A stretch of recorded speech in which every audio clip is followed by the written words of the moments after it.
మెదక్ జిల్లా కౌడిపల్లి మండలం తునికి గ్రామంలో జయశంకర్ వ్యవసాయ యూనివర్సిటీ ఆధ్వర్యంలో జాతీయ సేవా పథకం శిబిరాన్ని ఏర్పాటు చేయడం జరిగింది. ఈ కార్యక్రమంలో వ్యవసాయ యూనివర్సిటీ విద్యార్థులు, ఎన్సిసి విద్యార్థులు పెద్ద సంఖ్యలో హాజరు కావడం జరిగింది.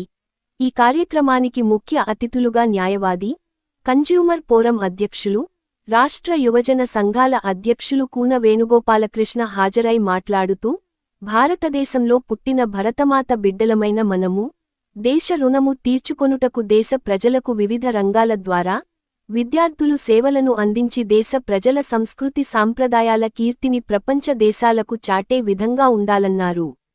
ఎన్ఎస్ఎస్ ద్వారా గ్రామీణ ప్రాంతాలలో స్వచ్ఛభారత్ ద్వారా సురక్షితమైన దేశంగా తీర్చిదిద్దుకోవాలన్నారు. ఈ కార్యక్రమంలో వ్యవసాయ university professor doctor Hari, doctor Neelambika, విద్యార్థులు పాల్గొనడం జరిగింది. చూసిన తర్వాత నాకు ఏమనిపిస్తుందంటే అన్ని కాలం చెట్లని పువ్వులు ఎన్నటువంటి దాని ఆ పువ్వులన్నీ కూడా ఇక్కడే ఉన్నటువంటి విషయాన్ని కూడా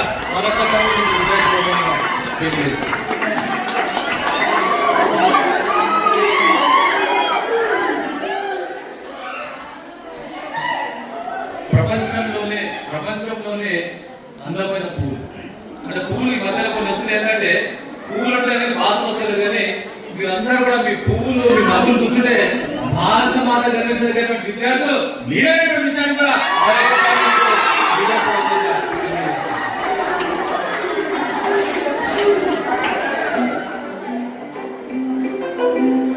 స్వర్గం నుంచి